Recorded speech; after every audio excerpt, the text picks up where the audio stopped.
When you feel the pressure coming on, catch yourself before you react. Notice the physical signs of stress. Like, is your heart racing? Are your fists clenched? Is your forehead or jaw tense? Recognizing those early warning signs allows you to intervene before emotions take control.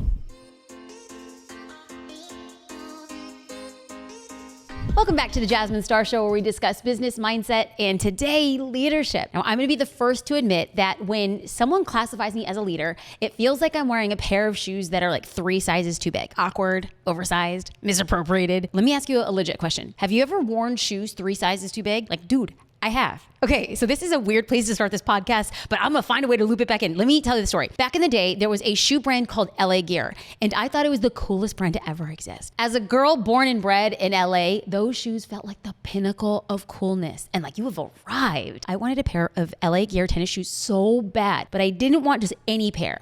I wanted LA Gear Regulator, which is a shoe that all the boys were wearing at church. Okay, so these shoes, they had a basketball on the tongue of the shoe, and it was a pump. Like, no, but really, like it was a pump that you would use. You'd put your foot in and then you would pump it and you would tighten the shoe and then it would add air to the sole and around your foot.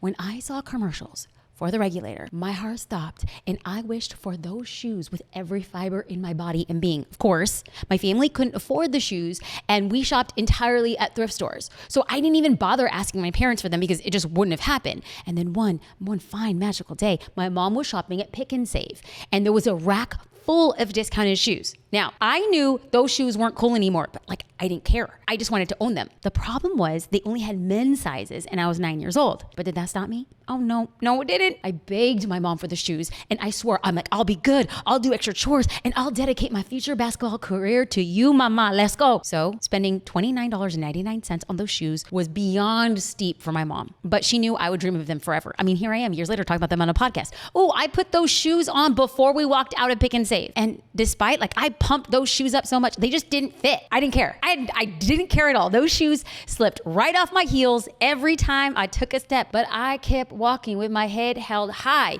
even when the boys at church made fun of me. But looking back at it, maybe that experience was teaching me how to step into shoes much bigger than I ever thought I could wear and somehow making it work. One of my favorite examples of a phenomenal, talented, and quite frankly, underrated leader of all time is famed baseball player Jackie Robinson. I want to honor and share a little bit of his story in this episode since, I'm going to be honest, it was inspired by him and his very courageous leadership style, even if it was or was not his intention to be a leader at the beginning. So Jackie's legendary for breaking the color barrier in baseball, but he did it by not only doing that, but opening a lot of doors for many people behind him. He grew up when segregation it was the norm in America. And despite facing numerous setbacks and obstacles, he thrived in both sports and he played academics at UCLA, my alma mater. Let's go Bruins. Well, I was actually UCLA law, but hi, I could still tout being a Bruin because Jackie Robinson was there too. Let's go LA. Okay, in fact, Jackie Robinson made history as the first student to earn a letter in 4 varsity sports. After serving in the military during World War II, he began his professional baseball career in leagues that were just for Black players. But his talent caught the attention of Branch Rickey, who was the GM of the Brooklyn Dodgers. So you're seeing where this is going now, right? So in 1947, Rickey made the very historic decision to sign Robinson to a major league baseball contract and breaking baseball's color barrier. Now, I'm sure you can guess. He faced intense racism, discrimination, both on and off the field. He experienced verbal abuse, death threats, and physical violence, all while maintaining his composure and dignity. Now, of course, Jackie demonstrated common leadership qualities like resilience, adaptability, and determination to succeed. But I want to focus on underrated qualities he possessed and how we can learn to become better leaders from them. The 4 qualities Jackie Robinson had that I think are incredibly valuable and totally underrated are focus, courage, humility, and composure. Now, here's how Jackie showed focus. He did not let the hate get to his head. Imagine the constant jabs and the threats, and Robinson blocked them all out. He knew his goal, play baseball at the highest level and break the racial barriers. He couldn't let negativity from his haters sidetrack him. He kept his eye on the prize, both the game and the bigger mission. But he wasn't just focused on himself. He saw the future, a future where any athlete could play, judged by their skills, not by the color of their skin. That big picture, like that mission, that's what kept him going, even when things got really hard. Plus, on top of all of that,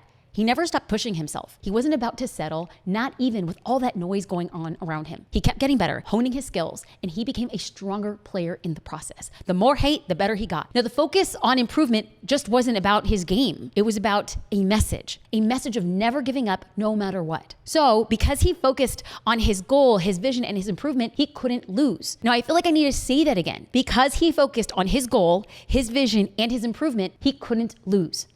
So what does this look like for you and your business? Just like Jackie Robinson, you can become laser focused. Here's how. Number 1, block out the noise. You can train yourself to tune out distractions. Identify your biggest focus killers, like maybe it's social media, your phone, other people, a messy workspace, whatever it is. Find ways to minimize them. Jackie was intentionally focused. So you can ask yourself, am I intentionally focused? If not, what can I do to change that? Number 2, visualize your success. Robinson saw a future where baseball was integrated. Imagine your own goals on like a smaller or even a larger scale in vivid detail. What does success look like for you? Like even better, what does success look like for the world and the people around you, the people connected to you? When times get hard for me, I think of 2 people. I think of my grandmother and I think of my daughter. My Puerto Rican grandmother, who didn't have the opportunity to live out to her fullest potential, juxtaposed with my daughter, who I want more than anything to step into opportunities that I never had. I keep pushing to honor the past and I keep pushing to make ways for a better future. So now it's your turn. What does success look like for you and the world and the people connected to you? I want you to hold that image in your mind when challenges come up. They will help get you through. Number 3, commit to continuous improvement. Jackie Robinson never stopped honing his skills. When he wasn't practicing, he was studying films and finding ways to get better, more mentally tough. So it's important to have the humility to constantly find new ways to grow and learn in your own field. Now, of course, I think it's valuable to take courses and read books and go to workshops, but I actually want you to take action. Action is what's going to get you to the next level. So here's a practical example of what I do for continuous improvement so you can find something similar in your line of business. So just like Jackie, I study recordings of presentations that I've given, and I find ways to improve. I study my body language, my speed, how clearly and concisely I can convey my message. Okay, so we're gonna move on to the second most underrated quality in leadership, which is courage. So here's how Jackie Robinson demonstrated courage. Well, first of all, he faced unimaginable adversity. Imagine trying to do your job. Like you're a photographer, you're a dog walker, you're a jewelry maker, you're a life coach. And then imagine trying to do all of that when you're already facing that level of insecurity. And then you have to go through constant hate, threats, violence coming from all angles. He just didn't face those challenges. He stared them down with unwavering courage. He refused to be intimidated. He refused to be silenced. So here's an example. When Jackie Robinson's team played the Phillies in 1947, the Phillies manager, Ben Chapman, relentlessly taunted him with racial slurs from the opposing dugout. Just imagine, there he is in the box holding a bat and somebody is saying the most vile, awful, terrible things. And he went on again and again and again, on and on and on. But despite the overwhelming hostility from that team's manager, Jackie Robinson faced him, stood tall, and performed well, refusing to let those words, that hatred, determine or deter him from his mission. Secondly, he didn't back down from his convictions. Robinson believed in racial equality and the right for all athletes to compete fairly. He had the courage to stand by those beliefs, even when it meant putting himself at risk. And what might be the most important way he demonstrated courage as a leader, he inspired courage in others. His unshakable stance against racism inspired countless of others to speak up and fight for equality too. That's what a good leader does. A good leader will say, I'm going to say something uncomfortable, I'm going to say something unpopular, and I'm going to keep on saying it. And the minute that I can withstand it, and the minute I do it again, it will empower somebody to do it in a smaller, quieter level until so many of us are doing it that our voices cannot be ignored. So Jackie Robinson became a symbol of courage, showing that even one person can make a huge difference. For example, he befriended and mentored other Black players who followed in his footsteps and faced similar challenges when they were breaking into professional baseball. Y'all, by sharing his experiences and offering support and guidance, he empowered these players to confront adversity with courage and determination by saying, I've been there. Don't let him get to you. He just didn't open the door for them. He said, I'm walking alongside of you. So what does this mean for you? Like you as a business owner, you know what it's like to face down adversity in your own way. So what does adversity look like for you? I hope it is my greatest, deepest prayer that you do not face any of the adversity, specifically racial, as you are building your business. So if we were to put that aside, assuming that in this great, beautiful, mighty country, you don't have to face that. But let's just take away and look at, let's just say a competitor swoops in and they're making a lot of noise. The market shifts, regulations change, and it feels like the ground is constantly moving under your feet. That's adversity. We've all been there. But here's the thing. Robinson just didn't face hate. He faced a whole system stacked against him, but he didn't let that stop him. That's the kind of courage you need as a great leader. It's not about being fearless. It's about staring down challenges and saying, bring it on. I'm here and I'm not going anywhere. When you say, this is my move to make, you will then make bold moves on purpose. So you don't need to cower in defense. In fact, I hope that you step up. I hope that you own your offense, being like, in kind, good, gracious order, I'm gonna stand my ground. Because once you start making courageous moves in your business, you're gonna notice a shift in momentum. Even your team, or people who are connected to you in some capacity, they're gonna feel empowered to take ownership and start pushing boundaries too. They will follow your lead. Okay, let's move on to the next underrated quality in leadership, and that's humility. So why is humility such an underrated leadership quality? Think of humility as the bridge between a leader and the people they're leading. Despite breaking racial barriers and becoming a baseball legend, Robinson never let his achievements go to his head. His humility allowed him to connect with people on a human level, which inspired them to join the movement. Okay, so what does this mean for you and your business? Well, think of it this way. When leaders remain humble, they create an environment of trust and collaboration where everybody feels valued and empowered to contribute. And like, you know what? I'm just gonna say it. The people you lead notice everything. They notice when a leader is approachable and willing to listen. They notice when a leader is willing to admit making mistakes and then taking responsibility. They notice when a leader is open to feedback and to constantly learning. So use this to your advantage because you want people to be the same way, to emulate with themselves and other team members. They're learning how to act at work by watching you. So a couple weeks ago, I was in a team meeting and we start every team meeting the same way. Everybody has like 30 seconds and they go around and they share a win, either a personal win or a professional win. And I was talking about this time, like how I've been working at really being conscious of the way that I see the world and the filters that I use. And I had shared a story how my husband and I had taken our daughter to a place called Knott's Berry Farm here in Orange County. And it was a very hot day. And I found myself, there were kids who were walking barefoot and I felt so bad for them because the ground was so hot. And I think I kind of was a little bit judgmental. And I hate admitting it. I was saying this as a form of confession. I was like, babies, where are your mamas? Why don't you have shoes on? You're burning your feet. And then I remember reading in a book about judgment, releasing judgment of yourself and of others. And the author had said, whenever you find yourself looking and having an opinion, good or bad, just say bananas, bananas, bananas. Okay. So I told myself like a team, okay, I was at Knott's Berry Farm and I found myself saying bananas, bananas, bananas. I will not have a judgment. It's okay. Those kids' feet are going to be fine and their moms know them the best. So you're not going to have an opinion. It's okay. Even though I wanted to take the shoes off my own feet and put them on those little babies, but that's neither here nor there. So I just said bananas, bananas, bananas. And I said, I'm working at releasing myself from my own judgment because I judge myself highly. Okay. So then a few weeks later, we are working on a project in Nashville. And one of our team members came up to me and she said, Jasmine, I just find myself saying bananas, bananas, bananas. Okay. We were in a situation that, let me just tell you, it was not ideal. I'm just going to leave it at that. I'm not going to spill the tea. It was not ideal. And we were so frustrated. But instead of judging the caliber of the organization that we had hired, we just said bananas, bananas, bananas. The people you lead will watch what you do and they will behave similarly. A good leader is aware of this and carefully chooses how they show up, knowing that the team will show up in the same way. Okay, so let's move on to the next underrated quality in leadership, and that's composure. Boy, did I save this one for last because I probably didn't want to talk about it. Okay, composure. If you've seen the movie 42, the way that the other teams and managers and the other team's fans, they would egg Jackie Robinson on. And let me tell you, I wanted to take out my hoop earrings and I wanted to be like, excuse me. I will say that in that movie, there's a scene where a reporter asks Jackie Robinson, what are you going to do if one of those pitchers throws at your head? And Robinson responds, I'll duck. Ooh.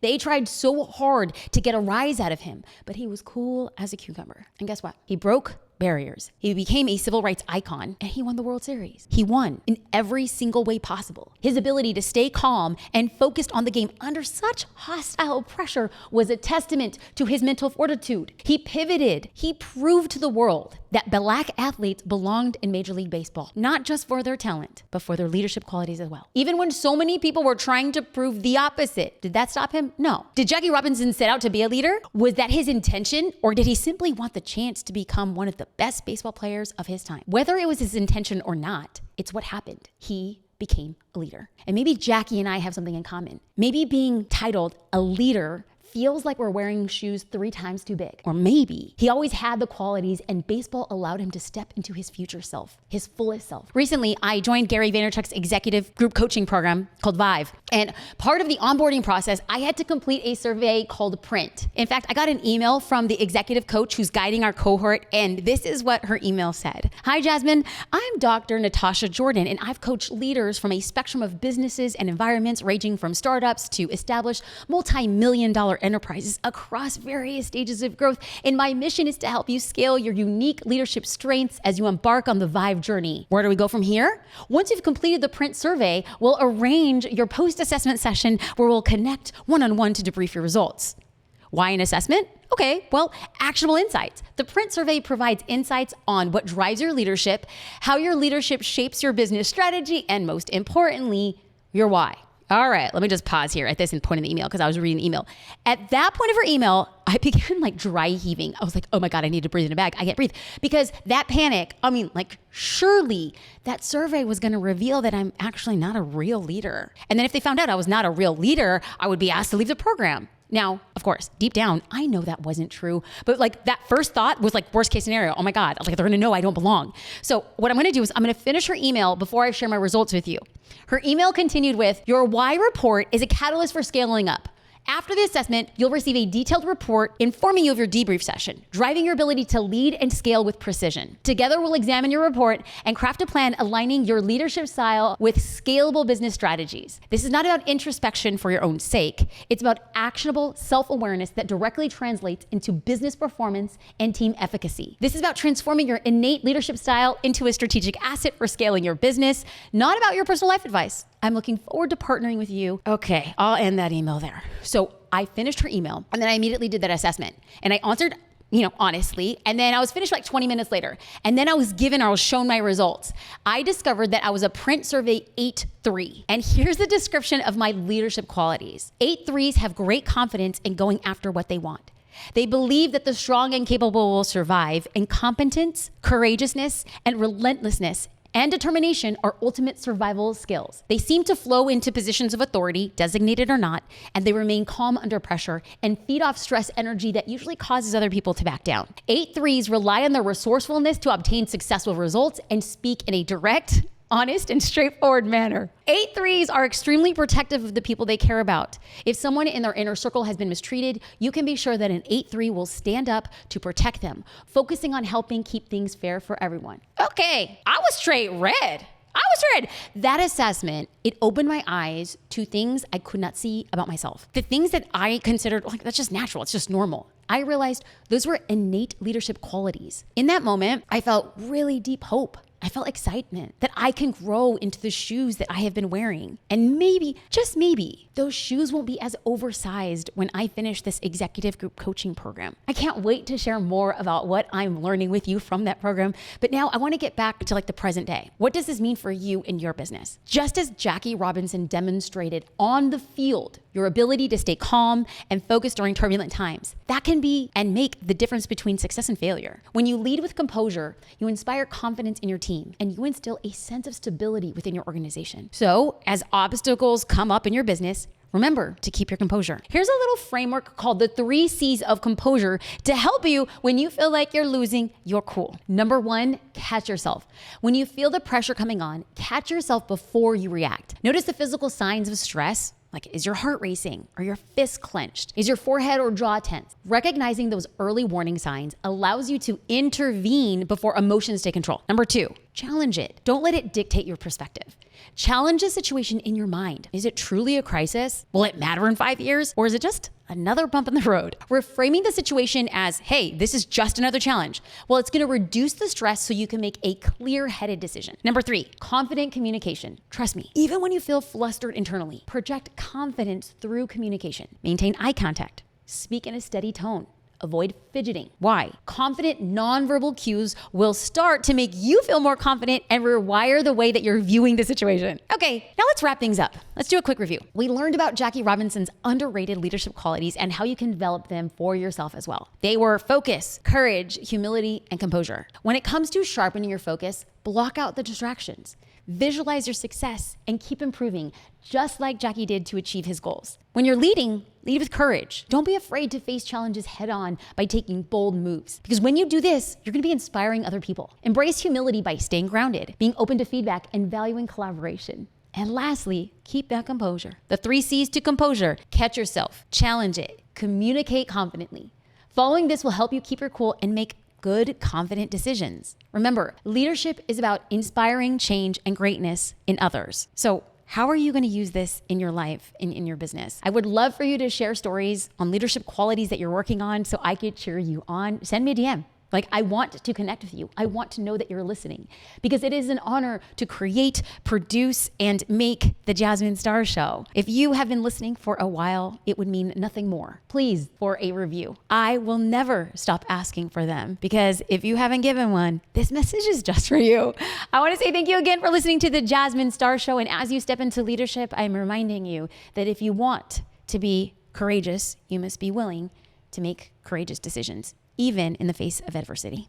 Thank you again.